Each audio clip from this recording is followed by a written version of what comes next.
السلام علیکم ورحمۃ اللہ وبرکاتہ۔ آج کا ہمارا موضوع ہے نجاستوں کی تطہیر کا بیان، کہ ہم نے اپنی نجاستوں کو کس طرح سے ہم پاک کر سکتے ہیں۔ ایک عرابی نے مسجد میں پیشاب کر دیا اور لوگ اس کے پیچھے پڑ گئے۔ رسول اللہ صلی اللہ علیہ وآلہ وسلم نے فرمایا، دعوہ وحریقوا علی بولہ سجلا من ماء، اسے چھوڑ دو اور جگہ کو پاک کرنے کے لیے اس کے پیشاب پر پانی کا ڈول بہا دو۔ پھر آپ نے اسے بلا کر فرمایا، مسجدیں پیشاب اور گندگی کے لیے نہیں بلکہ اللہ کے ذکر، نماز اور قرآن پڑھنے کے لیے ہوتی ہیں۔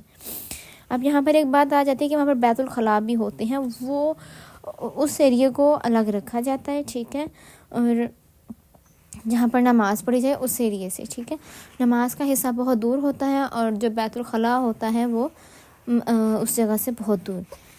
اب دیکھتے ہیں آگے خیز اور لوت کپڑے کا کیا حکم ہے اس کے بارے میں۔ اسماء بنت ابو بکر رضی اللہ تعالیٰ عنہما روایت کرتی ہیں کہ ایک عورت نے رسول اللہ صلی اللہ علیہ وآلہ وسلم سے پوچھا کہ جس عورت کے کپڑے خیز یعنی کہ ماہواری کا خون لگ جائے تو وہ کیا کرے۔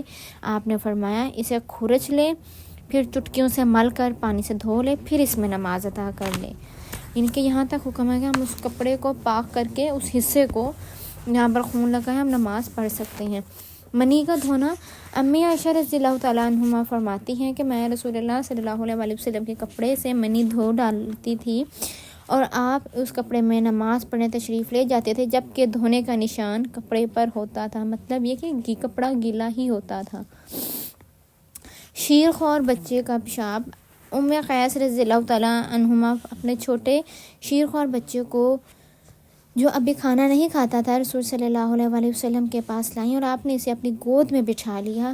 آپ کے بچے نے آپ کے کپڑے پر پیشاب کر دیا تو آپ نے پانی منگوا کر کپڑے پر چھینٹے مارے اور اسے دھویا نہیں، صرف چھینٹے مارے، اسے دھویا نہیں تھا۔ لبابہ بنت حارث رضی اللہ تعالیٰ عنہ روایت کرتی ہیں، حارث رضی اللہ تعالیٰ عنہ روایت کرتی ہیں کہ حسین ابن علی رضی اللہ تعالیٰ عنہ نے رسول اللہ صلی اللہ علیہ وآلہ وسلم کی گود میں پیشاب کر دیا جو ابھی شیر خوار ہی تھے۔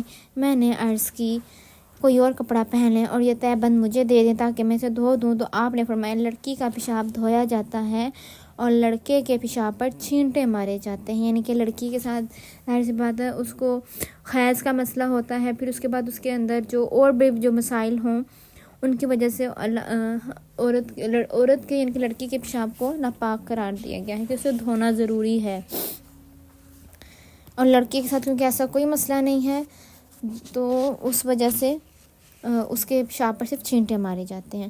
نجاست آلود جوتا، سیدنا ابو سعید رضی اللہ تعالیٰ عنہ روایت کرتے ہیں کہ رسول اللہ صلی اللہ علیہ وآلہ وسلم نے فرمایا، جب تم میں سے کوئی مسجد آئے تو وہ دیکھ لے، اگر جوتوں میں گندگی لگی ہو تو زمین پر رگڑنے کے بعد ان میں نماز پڑھے۔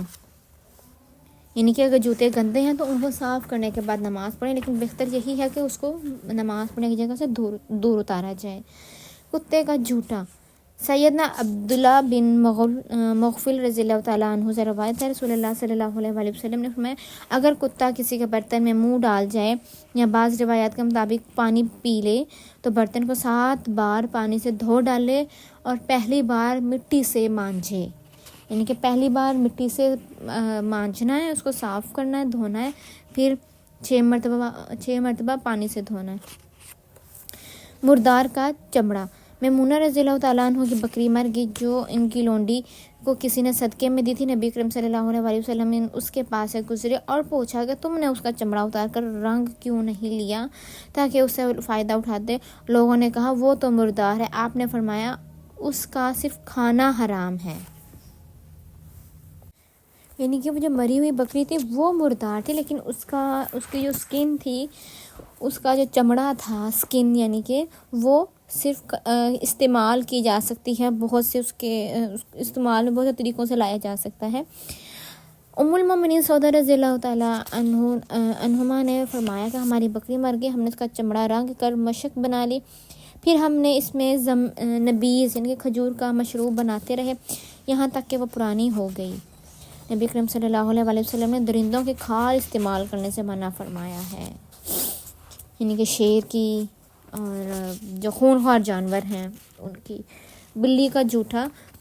نبی کریم صلی اللہ علیہ وآلہ وسلم نے فرمایا بلی نجس نہیں ہے، لہٰذا بلی کا جوٹا پاک ہے. سونے چاندی کے برتن میں کھانا. ام سلمہ رضی اللہ تعالیٰ عنہما سے روایت ہے کہ رسول اللہ صلی اللہ علیہ وآلہ وسلم نے فرمایا جو شخص سونے چاندی کے برتنوں میں کھاتا پیتا ہے وہ اپنے پیٹ میں دوزخ کی آگ داخل کرتا ہے. دیکھیں اللہ نے اور اللہ کے نبی پاک اللہ کے نبی صلی اللہ علیہ وآلہ وسلم نے ہمیں دنیا میں جن چیزوں سے منع کیا ہے نا وہ ہمیں آخرت میں ملیں گی. جیسے مرد کے لیے ریشم کا لباس منع ہے، وہ جنت میں اس کو ملے گا. عورت کے لیے بناؤ سنگھار کر کے باہر جانا، خوشبو لگا کر باہر نکلنا منع ہے، وہ ہمیں جنت میں ملے گا. سونے چاندی کے برتنوں میں دنیا میں کھانا دنیا میں منع ہے، اب وہ ہمیں جنت میں ملے گا. آج کے اس موضوع کا یہیں پہ اختتام کرتے ہیں.